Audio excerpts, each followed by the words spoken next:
भविष्यमालिका पुराण द्वितीय अध्याय में आपने किन विषयों पर प्रकाश डाला है?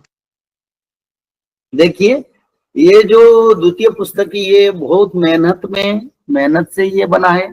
मेरे को बहुत समय लगा इस पुस्तक का उन्मोचन से पहले मेरा शरीर को बहुत प्रभाव आया, बहुत कष्ट भी आया। फिर भी मैंने उसको स्थगित रख दिया, नहीं उस पुस्तक को हम नहीं प्रकाश करेंगे। फिर मेरे को अंतरात्मा का प्रेरणा आया, चाहे तुम्हारा कुछ हो, उस ग्रंथ को कोई 100 करोड़ लोग उसके ग्रंथ को पढ़ के उस तत्व से परिवर्तन हो सकते हैं, तो इसी ग्रंथ को प्रकाश करना चाहिए।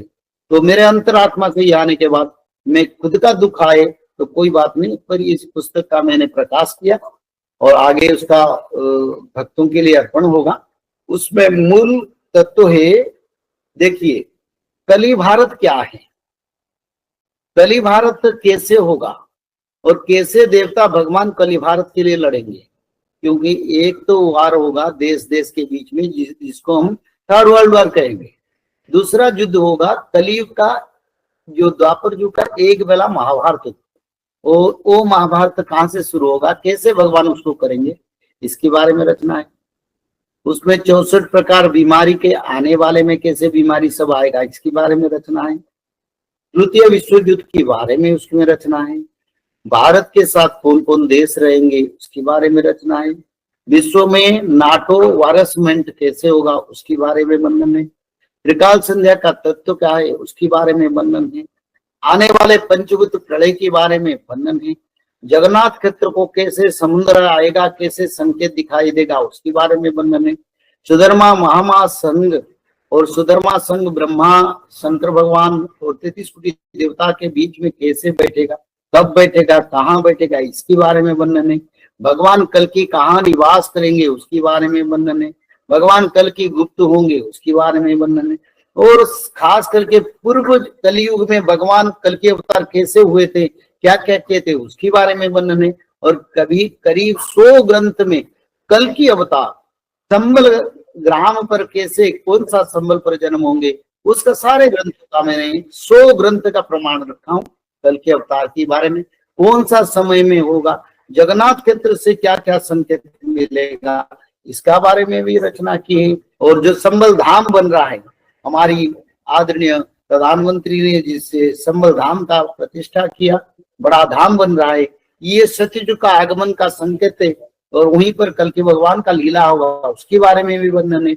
और उसमें भी मैंने वर्णन किया, मैं किसी को नहीं इस ग्रंथ को पढ़ने के लिए फोर्स नहीं कर रहा हूँ, जिसका मन पड़े। ये एक आध्यात्मिक तत्व है, आध्यात्मिक तत्व सनातन के लिए मूल्यवान।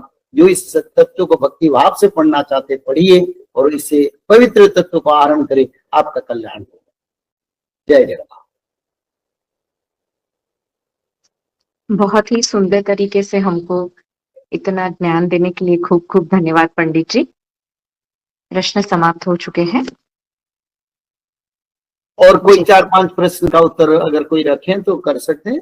जी हाँ पिताश्री, जैसे कि बहुत सारे लोगों का एक लक्ष्य होता है, जो लोग पूजा पाठ करते हैं, प्रभु का नाम जाप करते हैं, हवन यज्ञ करते हैं, उनका एक लक्ष्य होता है कि मुझे वैकुंठ प्राप्त करना है, मुझे प्रभु का आशीर्वाद प्राप्त करना है, मुझे गोलोक जाना है, मुझे सतयुग में जाना है। लेकिन पिताजी हमारा, जब हम इस धारा को कभी जानते नहीं थे, हमें कभी एहसास भी नहीं हुआ था हम इस धारा में आएंगे, तो उससे पहले पिताजी जब हम 10-11 साल के थे, तब से हमने अपना एक लक्ष्य बनाकर रखा था कि हमको आगे सैनिक बन करके अपने देश के लिए अपनी जान देना, अपने देश के लिए रक्षा करना है, मातृभूमि की रक्षा करना है। तो पिताजी हम इस धारा में भी इसीलिए ही आए थे कि आगे अगर हमको प्रभु की आज्ञा प्राप्त होगी तो हम युद्ध करने जाएंगे। तो क्या पिताजी हमारा ये लक्ष्य सत्य है या असत्य है? जय श्री माता, मार्गदर्शन करें। अच्छा प्रश्न है। देखो, ये जो आप लोग आज त्रिकाल संध्या बांट रहे हैं, भागवत बांट रहे हैं, लोगों को युग परिवर्तन के बारे में बता रहे हैं, ये नारायणी सेना का एक युद्ध है।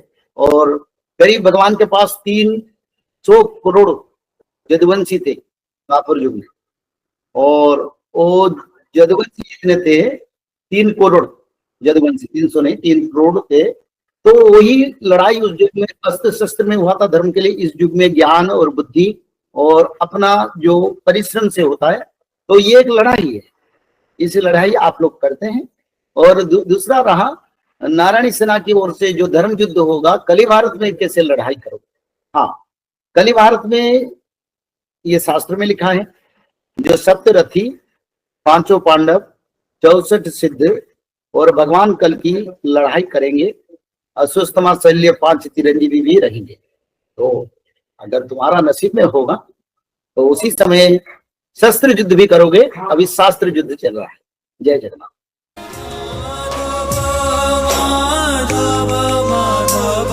जय श्री माधव। जल प्रलय, महामारी और भूकंप, अग्नि प्रलय, वर्ल्ड वार 3 और महाविनाश, ये तो एक दिन होना ही है। लेकिन इस सब से आप बच कैसे सकते हैं? सबसे पहले नॉनवेज खाना छोड़ दीजिए, अंडा भी नहीं खाना है, और किसी भी तरह का नशा मत करिए, और गलत काम मत कीजिए, और सत्य, प्रेम, दया, क्षमा और शांति का आचरण कीजिए। और 3 चीज कीजिए। उसमें से सबसे पहला है त्रिकाल संध्या यानी त्रिसंध्या। उसको दिन में 3 बार करते हैं। जैसे सुबह में करते हैं ब्रह्म मुहूर्त में, सुबह 4 बजे से लेकर के 6 बजे के बीच में आप कभी भी कर सकते हैं। लेकिन आपको समय नहीं मिला तो समय आप आगे पीछे कर सकते हैं, आधा घंटा 1 घंटा पीछे कर सकते हैं। दोपहर में 11:30 बजे से लेकर के दिन का 1 बजे तक कर सकते हैं। उसके बीच में शाम को 5 बजे से लेकर के 6:30 बजे तक कर सकते हैं। दिन भर में 1 बार नहा के त्रिकाल संध्या जरूर करें। बाकी समय आप हाथ पैर मुंह धोकर भी कर सकते हैं, और 3 बार आप श्री गंगे बोल करके स्टार्ट कर सकते हैं। जो दूसरा उपाय है वो है श्रीमद् भागवत महापुराण पठन। दिन में 1 अध्याय जरूर पढ़ें। दिन भर में 1 अध्याय जरूर पढ़ें। वो भी ना हो सके तो 1 पन्ना तो जरूर पढ़ें। अगर उतना भी समय नहीं है तो 1 श्लोक जरूर पढ़ें। तीसरा उपाय, माधव नाम का जप करें, निरंतर करें, कोई भी काम करते हुए करें, हमेशा माधव नाम का जप करें। त्रिसंध्या का पीडीएफ, श्रीमद् भागवत महापुराण का पीडीएफ और भविष्य मल्लिका का फ्री ई बुक भविष्य मल्लिका पुराण, ये सब आपको डिस्क्रिप्शन बॉक्स में मिल जाएगा। भविष्य मल्लिका के बारे में अधिक जानकारी के लिए आप भविष्य मल्लिका के वेबसाइट पर संपर्क कर सकते हैं, भविष्यमल्लिका.com। और अधिक जानकारी के लिए भी कल्कि अवतार ऑफिशियल चैनल को देख सकते हैं, जहां पर मल्लिका के बारे में खुलकर बातें रखी गई है, जहां पर आप लगभग 1000 जितना वीडियो आपको देखने को मिल जाएगा। और भी आपको अधिक जानकारी जानना है त्रिसंध्या के बारे में और कोई आपको सवाल है तो नीचे दिए गए नंबरों पर आप संपर्क कर सकते हैं।